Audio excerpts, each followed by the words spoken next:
Assalamu alaikum wa rahmatullahi wa barakatuh. Bonjour à tous, on se retrouve pour notre lecture du jour. L'extrait que je vous propose de découvrir est tiré d'un livre intitulé La croyance des premiers imams, texte et biographie aux éditions Imam Malik. Ce livre fait partie des livres impératifs que tout musulman devrait absolument posséder dans sa bibliothèque. Pour quelle raison ? Tout simplement parce qu'il va nous permettre de découvrir et de connaître les premiers imams, ceux qui ont marqué l'histoire de l'islam et qui jusqu'à aujourd'hui continuent d'influencer des générations de musulmans. Mais également car ces imams ont laissé comme trace des écrits de leur part traitant donc des croyances de l'islam et de la position que le musulman doit adopter à leur sujet parmi les points les plus fondamentaux du dogme islamique. Il y a parmi donc les biographies proposées dans ce livre celle de Abdullah ibn Mubarak. Abdullah ibn Mubarak est né en 118 au Khurasan. Son père, Mubarak, travailla durant une longue période dans un jardin au service de son maître. Un jour, le propriétaire lui demanda une grenade sucrée. Mubarak se dirigea donc vers les grenadiers, puis en ramena un fruit que l'homme ouvrit, mais qu'il trouva acide. Il se mit en colère après lui et s'exclama « Je t'en demande une sucrée, et tu m'en demandes une acide ? Apporte-moi une grenade sucrée. » Mubarak partit cueillir d'un arbre une autre grenade, mais en l'ouvrant, l'homme la trouva également acide. Sa colère après lui s'intensifia, et après une troisième tentative, avec une grenade au goût toujours acide, il lui dit « Ne reconnais-tu donc pas la sucrée de l'acide ?»« Non, dit Mubarak. »« Et comment cela se fait-il ? Car je n'en ai rien mangé qui puisse me permettre d'en connaître le goût. Et pourquoi n'en as-tu pas mangé ? Parce que tu ne m'en as pas donné l'autorisation. » Le propriétaire du jardin s'étonna de la réponse de Mubarak, et découvrit après recherche qu'il s'agissait de la vérité. La valeur de Mubarak grandit soudainement à ses yeux, et son estime pour lui augmenta. Il lui demanda un jour, lui qui avait une fille maintes fois demandée en mariage, « Ô Mubarak, à qui devrait-on marier cette fille selon toi ?»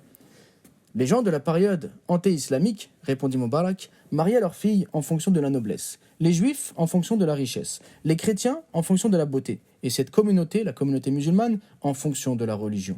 L'esprit de Mubarak plut à l'homme, et il alla en informer sa femme. « Je ne vois aucun autre mari pour cet enfant que Mubarak, lui dit-il. Il maria alors sa fille à Mubarak, qui enfanta un garçon appelé Abdullah. Sa jeunesse. Ibn al-Mubarak a grandi au Khurasan, dans une ville connue pour la science et les savants. Il y restera jusqu'à ses 23 ans.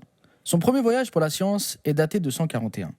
Il commence par apprendre à l'école primaire coranique les sciences fondamentales. Et déjà, son intelligence et sa mémoire impressionnent.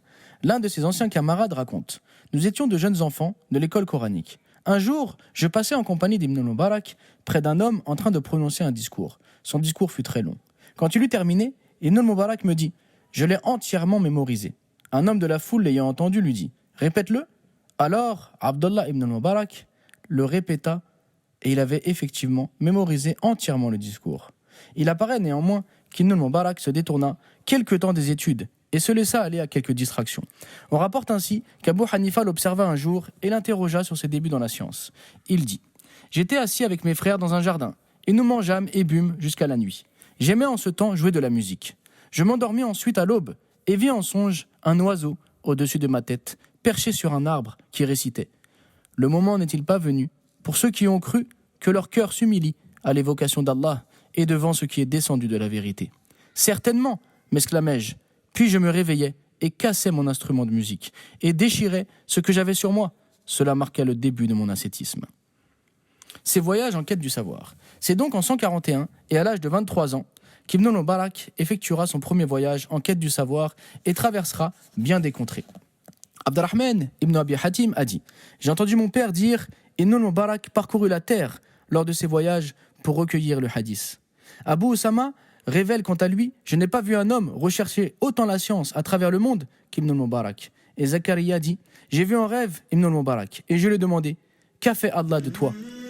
Il m'a pardonné en raison de mes voyages pour le hadith, me dit-il. Certaines personnes lui reprochaient tous ses déplacements et demandaient « Jusqu'à quand écouteras-tu le hadith ?» Mais il répondait « Jusqu'à la mort. »